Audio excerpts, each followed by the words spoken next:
Welcome back. You're watching HFO-TV. HFO-TV is co-sponsored by J.R. Johnson LLC, specialists in multifamily restoration and repair work. Gantry Incorporated, the nation's largest independent mortgage banking firm. Butler Exchange Group, offering 1031 tax-free exchange services. And Forensic Building Consultants, experts in the diagnosis, repair, and preservation of multifamily assets. Welcome back to HFO TV. I'm Greg Frick, partner at HFO Investment Real Estate. And today we have with us Andrea Bell. She's the new Executive Director of the Oregon Housing and Community Services, also known as OHCS. Mm-hmm. Thank you. Congratulations on the new position. It's permanent now. When did you actually officially get it? Was it temporary, then went to permanent? Is that that's right? Yeah, that's right. Well, first off, thanks for having thanks for having us. Yeah, I started off. I was serving as the Housing Stabilization Division Director, and then in the fall, I transitioned into the interim position. And about 3 months into that, the interim title dropped, and now I'm in the full executive director now you get the all the responsibility and the accountability. That's right. Yes. Well, it's been a very interesting couple of years for it certainly has. This department in terms of coming out of COVID, and then now I know you've got moving forward for the budget for next year. That's right. Why don't we talk a little bit about kind of looking forward first, and we can go back. So I understand there's, looking for, I think it's the largest allocation agency request budget in history. So kind of maybe shine some of the highlights and maybe what's different than before, what happened in the past in terms of what you're allocating for. Yeah, absolutely. Well, first off, for anybody that may not be familiar with Oregon Housing and Community Services, we serve as Oregon's housing finance agency. Okay. What's particularly unique about Oregon's housing finance agency is that we work across the full housing continuum. So in addition to doing the traditional and critical work around financing affordable housing, making sure that we have pathways to home ownership, we also have deep investments, critical investments in homelessness prevention and being able to address homelessness, but also in energy and weatherization, which are critical services in terms of bringing down the cost burden as well, because we know that many households that are rent burden are energy burden as well.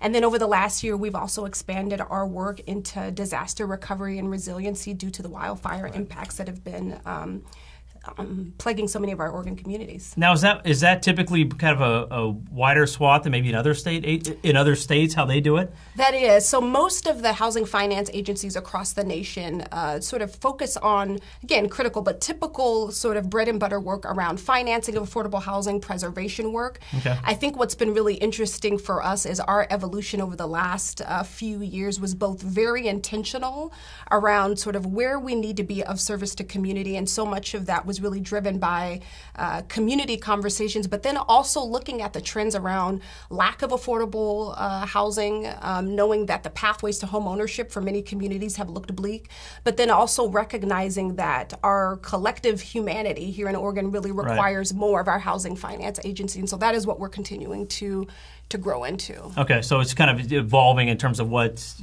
under your umbrella, so to speak. That's right. Okay, and that's right. So then looking at this, so the budget comes for, I think it's a 2023 proposed budget. That's right. Where you've got to go to the legislature and ask for. I mean, is it more funds across all the spectrums? Are there certain things that we're really trying to target to say this is where we need more funding for this immediate issue? Yeah. What are some of the highlights of those? Yeah, well, I think that this is a really critical point for the state of Oregon as we think about the needs of housing. Obviously, the last couple of years around the pandemic has exacerbated so many of the issues that we've had before. So we're at this point of what I consider to be sort of both heartache and hope, recognizing that we still have so many communities that are impacted by lack of being able to get by, and that's tenants and landlords struggling to get by, and also recognizing that this is a time where we have to feel both hopeful and resolve about that. So going into 23-25, as you mentioned, we're asking for over $775 million in housing. And I have said that is both audacious and appropriate for the scale of the need. We have to invest in resources, invest in a course of action to meet the scale of the crisis. So within that budget, within that course of action, we have about 65%. About 65% of that budget is supply focused. So our local innovation fast track, which really is investing in the creation of new affordable housing for rent and for purchase. And again, you guys don't do development; you provide the funding for development. That's correct. Okay. So we work through grants and contracts okay. with our partners, and so we have about $200 million in that local innovation fast track for preservation of affordable housing, $175 million. And as part of that, as we equally focus on supply of affordable housing, we also have to protect the affordable housing that we have, which is why those preservation investments are important.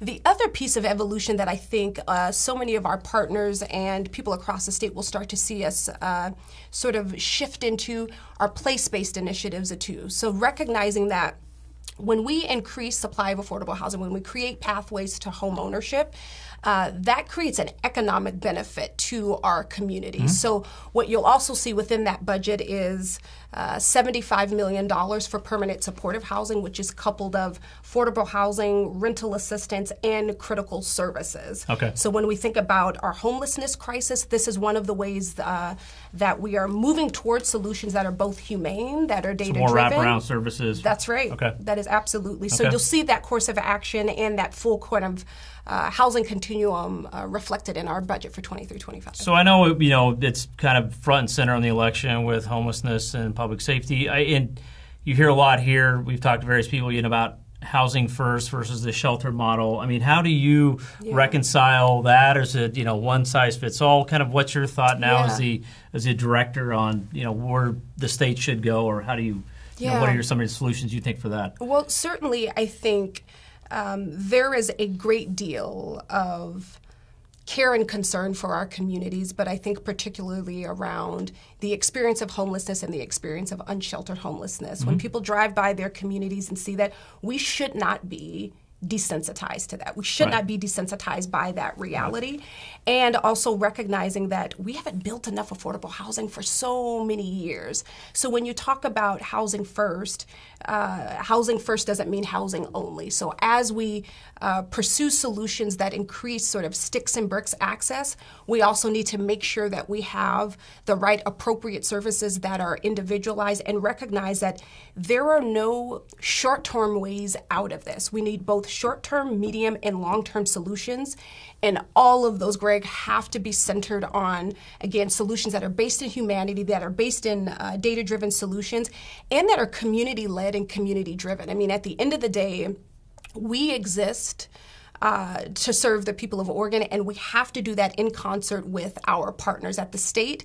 We see a lot, but there's a lot of texture and detail around any specific need for community that we're not always going to know, and so it's about us doing that in a way that brings our partners along with us. So is that working more with the community groups in terms of rolling out services? Or? Absolutely. Okay. Absolutely. Okay. I mean, in the drafting of the 23-25 budget, we went through an extensive community engagement process.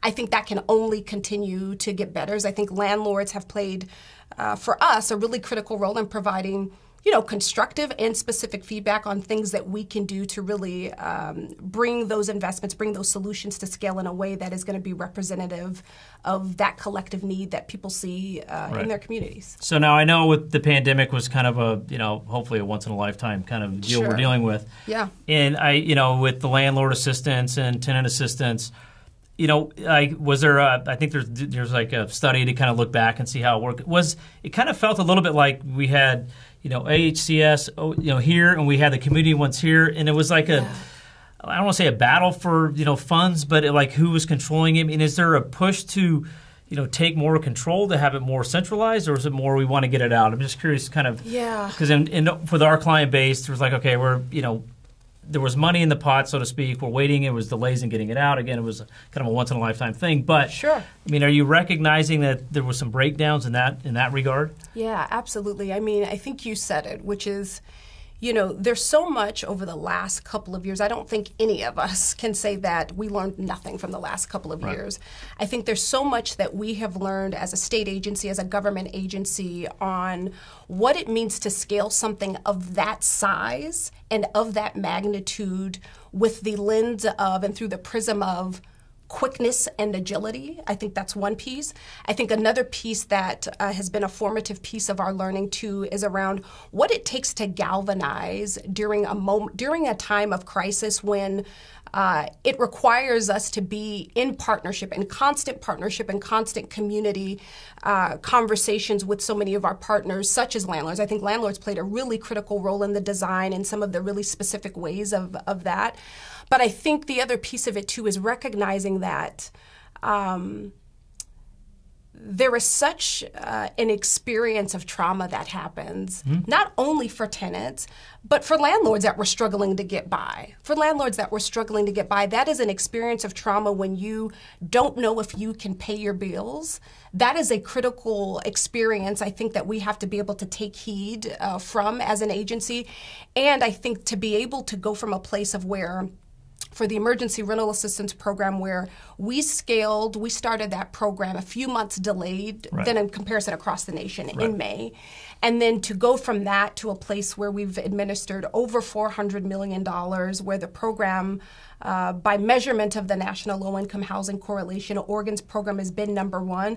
That is shared effectiveness. That is not only because of the state agency, it is because all of the partners that have been involved in making that happen and serving the people of Oregon during that tremendously difficult time. So then how, which again, it was a kind of unique situation. I know a lot of property owners were, there was kind of almost like a feeling of disconnect. I mean, we talk about affordable housing, and we know the public side's you can't build enough it's just not going to go fast enough. Right. I mean, is there allocation in this budget moving forward to look at municipalities? I mean, we were talking last night. We've had a housing emergency in Portland for years. Every developer I talk to says it's not easier to build here. Right. How are we going to alleviate? I mean, is there ways for you as an agency to be able to go to, we need to fast track these things? I mean, how do you look at that, not just on the public or the private or the public, ownership side? What do we do, or what can you do to help, the public get more, housing built from the private side? Yeah, I think there's a couple of things as part of that. Is one of the things that became clear to us as we started engaging and preparing for the 23-25 budget was really recognizing that there's a lot of our partners, there's a lot of community members across the state that actually were not even, informed about the budgetary process and about what that takes. And that is no fault of theirs. What that does is it highlights a gap in which we sort of need to step into and to make sure that people are aware of the process, know how to engage in process, and quite frankly, Greg, to create opportunities where people can tell us as state government, here's where the intention was spot on and here's where it just didn't land. Recently we had some conversations with a few county commissioners, and it was interesting. What highlighted from that conversation was, yes, around like sort of the scale of the investments that we have to pursue, but it's also the details of the administration, how something gets scaled, how flexible are the dollars, and recognizing that whether we're talking about for-profit or nonprofit, we need that collective sort of representation in our work to pursue housing solutions. And so I think as we move forward in this budgetary process, what people can expect from us are more seats, more tables to be set around the administration and the details of our notice of funding opportunities so that we can do a better job of making both those resources accessible, but then also making sure that, the process around them is something that is better than what it's been in the past, and I think that's an ever-evolving So process. That's kind of working on it now as we move forward. Absolutely, right. Absolutely. I mean, over $700 million is a lot of money, and that's a lot of money to be asking for. And while I think there's a lot of people that can, that would agree that that scale is appropriate, we also have to make sure that the details in the administration, that there's collective awareness, collective visibility about that as well. Gotcha. And so are you dealing then directly with the counties in terms of allocation and how they're using those funds, or is it more them coming to you with, here's a plan, this is what we want to do? Do we get a vote for it, or how's that work? Yeah, it's a little bit of both. So I'll give you one example. So as part of our both current work and present day work that we're going to continue on, we're continuing investments on housing-based shelter models across the state. And so over the last couple of years, we've had a much stronger representation of diverse players, but that includes city and county governments as well in that. And so some of those conversations that we had just actually just recently with a few of the Oregon mayors, were really around how do we make sure that there's alignment between the state and localities around where investments are going, what outcomes are pursuing, knowing that the demographics, the unique needs of each community varies. And, just to be really honest about it too, it's important that the state does not put forth requirements or expectations in a way that's a one-size-fits-all approach. What works in Multnomah County or in Central Oregon may not work on the border of Oregon and Idaho. And so being able to keep that level of clear-eyed about that at the state and making sure that we are not working in a vacuum is part of the responsibility that we hold, in addition to asking for a lot of resources, is making sure that our partners are as engaged in the details of that. And are you is it a receptive message? Are we seeing that based on what happened the last couple of years in terms of there's some things that need to get fixed? There's, like I said, from our world on the private ownership side, there seemed to be a disconnect between what was needed and the operations, and I think there's going to be need to be a lot of repairing kind of in that relationship. It almost felt like we were putting policy in place, not really talking with all the stakeholders. It was kind of one size fits all or one point of view. I'm just curious, are you open to having more, not just the same players all the time or the loudest voice in the room in terms of how we're going to allocate this down the road? Yeah, I'm so glad that you mentioned that. It's interesting, and I'll use sort of the emergency rental assistance because that was the largest program of the last couple of years. That was sort of the from a rental assistance perspective, from a housing perspective, in many ways, that was the fingerprints of the last couple of years. And, I will say that, recognizing that the need is still great, and even administering $400 million when, just for context, we would on average be pushing out about $20 million. So we're talking about different scales. But even so, I think about the many conversations that we've had directly with landlords that provided both very specific feedback around what's just simply not working. So some of those are around application optimizations or details on the back end of we cannot see when an application is approved, and we need to be able to see that in order to be part of the process. And as we received reallocated funds from other states, as that program continued, we made those optimizations, and candidly, it made the program better. That was very specific feedback and open feedback. And so it is about really leaning into the full contours of when we say relationship, and that means power sharing. That means listening even when it's hard to listen.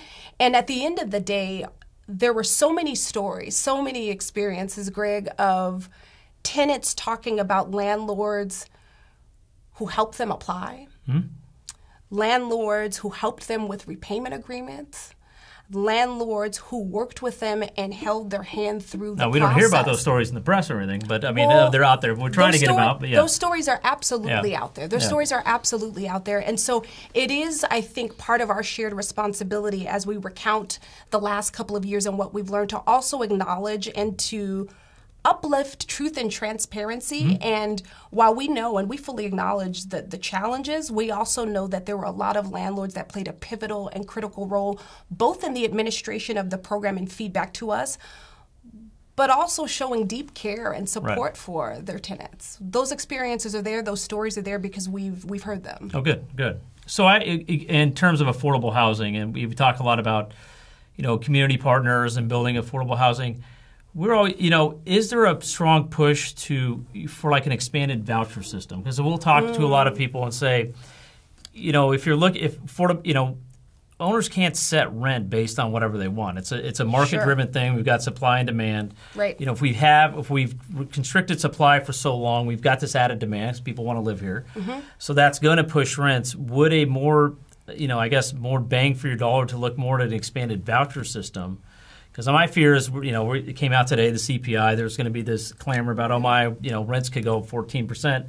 Okay, people aren't raising rents 14%. But again, you're not, you start talking about that, you're going to have less supply, which then dries up rents. Would a voucher system be a better way to kind of help on the affordability side? Yeah, well, I know there is a lot of talk and continued talk and conversation about the role of rent assistance, and I think Within our budget, you do see there is a request in there for additional rental assistance, recognizing that, while our emergency rental assistance program closed in August, it has been really insightful to see the scale of the need that is continuing to persist. And keep in mind that we're only seeing that from the tenant side. It doesn't tell the story of the larger need or the landlord need or the other needs out there that may exist outside of what we can see within the program. And so I think there's a couple of things that we have to continue to keep our eye on, which is one, knowing that we need big A, affordable housing. We just simply need more of it. We simply need more of it, and there is no way around that. As we think about the journey, at least at the state level with rental assistance, one of the things that we want to take heed on and continue to have conversations on is knowing that we have housing authorities across the state that really play that sort of central role of administering federal rental assistance and Section 8 programs and vouchers.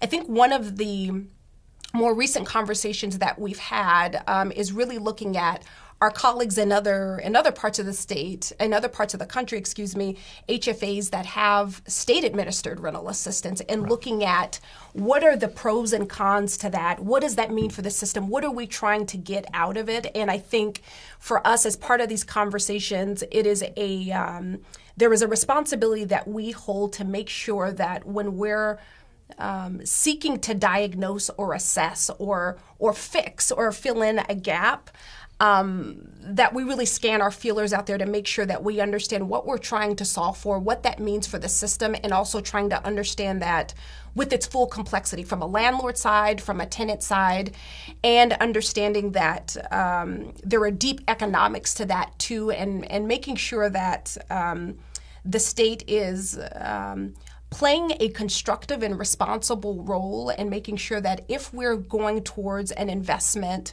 that we understand our role in it and where there's an added benefit, where there's duplicativeness, and understanding that this is going to be a collective push over the next few years from a housing perspective. We just have undersupplied housing for so long. It's, you're not going to fix it tomorrow. You're not going to fix the next day. I just have a concern sometimes in terms of it seems to be a disconnect between some of the policies that are put in place as in terms of what that does to capital supply, and then at one side we're saying, hey, we need to do affordable housing, but then we're putting a higher burden on development, or we're putting things like that to say, look, if we don't address the supply issue, this you can do it. You're still going to have this, and I just sometimes wonder, people really think about, is this really going to get us to where we want to go? We talked about rent caps and rent controls. Sure, we understand those, but if you look at that. If capital says we're not going to invest in this market anymore, have we really solved the issue? Is there a better way to go about that? And I just sometimes feel like there's a disconnect in terms of what are these true consequences going to be on some of the policies that are in place. Yeah. So, do you have the ability to go to some of the municipalities and say you have to make it easier to develop? You have to take down some of the barriers on this to increase housing, or we're going to just continue to battle this? Yeah, absolutely. It's interesting. In some of the more recent conversations that we were having with our development partners, even being able to see, the complexity with building affordable housing has always been there, and you know that the complexity has always been there. But it's been really fascinating over the last couple of years to see where the cost increases have come in and how stark they have been, and also recognizing that is going to play a role over the next couple of years as we think about inflation, as we think about sort of the compressed need of affordable housing, and then I think particularly, but not specific to the state of Oregon, also recognizing the role of private activity bonds and the compression that plays both now and into the future as we look to continue financing more affordable housing. So is it an education process, do you think, for people? Is it we've been down to Salem, and sometimes you think there's just kind of like a disconnect on, let's talk about supply and demand. Is it just trying to educate that if we're not all in this together, it's not going to work, and so how do we all come together? Yeah, that's such a really interesting point. I think, here's what my belief is we have been in community over the last few months, having in-person community, having conversations with a lot of folks around affordable housing needs, and we've had those in rural communities and our urban communities to really hear from tenants and landlords, to really hear about what the needs are. and how that manifests. And here is what I have found is there is a shared experience in the need for affordable housing. There is full consensus and understanding that we don't want people struggling to pay to get by. We don't want people struggling to pay for food. There is general consensus, and that is emphatic and true. And there is, for me, that is a place of hopefulness and optimism to come from, and we should never forget that there is consensus in that. The question is how, and what are we going to do about it, and what are we going to do about it? And so I think, as we engage with certainly members of the legislature, there is an understanding of the need for affordable housing. And I think when we hear a daunting number of, we need over 580,000 new homes, it's like, what is our plan to get towards that? And I think it's also recognizing, Greg, too, that this is not going to be quick. It is going to require solutions at the scale of the crisis and us doing so consistently. Well, this has been in play for so long. I mean, this center production's been in play, especially on the West Coast for so long. This is not going to be a quick fix. And I just, I hope and I, appreciate what you say that we can get shareholders involved and everybody get. I mean, I said it every time I talk to people. You want to talk about affordability, go talk to somebody that owns a house. Okay, you don't want density, you don't want urban sprawl. Well, you can't have affordability too. You have to give something up. Right. And I think as a collective, if the city's not changing and growing, it's not going to do well. So how do you get people to recognize, yes, they're not going to build 1,000 apartments right by your house, but there may be some added density, but there's a benefit long term for that. And so it's just trying to get people to come around to that. Yeah, and I think, what's been really enlightening too is now more than ever, and I'm not sure if you find that, but now more than ever, either on an individual level, someone has experienced or knows someone who is struggling to get by, who would like to purchase a home, and as a person that quite frankly, did not see a pathway for home ownership. Right. I did not see a pathway for home ownership, and there's a lot of homeowners that are having to continue to rent because that home ownership just does not look, that pathway may look and may feel bleak in that. And I think that collective sort of reckoning of understanding that if we want a healthy community, if we want a continued resilient community, that is going to require all of us. It is going to require the giving of something. It requires that level of reciprocity. And my hope is that at the state level that we can be more effective in modeling that we can be more effective in coming to the table to have these conversations around and under the basis that we want the same thing. You and I are here having a conversation about affordable housing because we care about it. No, I agree. I mean, I think the biggest thing that's happened the last, I would say, 5 years in this market is the relationship between property owner and renter has almost been weaponized. And at the end of the day, they want the same thing. Rental housing provider wants to provide stable housing, and the idea that you don't, that just doesn't make sense. But it's got so contentious. You can't even get them to the table now, and it's I win, you lose, or vice versa. And I think that's kind of really made it hard to move some of these discussions forward and really let's really talk about what some solutions are. Yeah. Maybe it's going to take some time, but it's really hard to get everybody addressing because there's so much. Like I said, there's just this. There's so much conflict right now, and hopefully this kind of breaks down. Again, COVID's kind of caused a lot of things as well, but and I think quite frankly, I think even you just saying that and opening up a pathway to say that I'm observing something and I'm identifying something, and I would like there to be a shift. How do we make that shift, and what is your role in it? What is my role in it?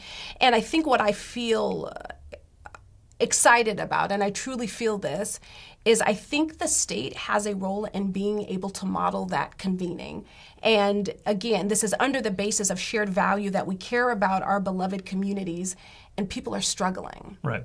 People are struggling. So we don't have to agree on every facet of everything, but we do need to translate that commitment that we have into a course of action that we can agree upon. And I think so many of the conversations, even as I reflect back with landlords, so many conversations that we had with tenant advocates or people that work with tenants, so much correlation in the conversation, and I think you are right in that this is a time where we are going to have to sort of maybe not see conflict, but see creative tension and go towards it and have that conversation. That is our only way out it. We cannot go around it. Oh yeah, I would agree with that. So, well, thank you for taking the time to come speak to the audience here. Absolutely. Wish you a lot of success, and absolutely. You're going to be. I'm sure it'll be. You spent a lot of time in Salem pitching this. Yeah, that's right. We have a lot of work ahead of us. We certainly look forward to all the support in that, and just certainly much appreciation to the landlords that have played a really critical role over the last couple of years, and that shouldn't be undersold or lost on us as well. Yeah. And again, if you want to learn more about this, you can go to the website below, and we'll see you again next time on HFO TV. Thank you. Our entire office specializes in multifamily real estate, making HFO the largest multifamily brokerage in the Pacific Northwest. Your success is our passion. Build your legacy with HFO. Call 503-241-5541 or visit our website at hfore.com for more information.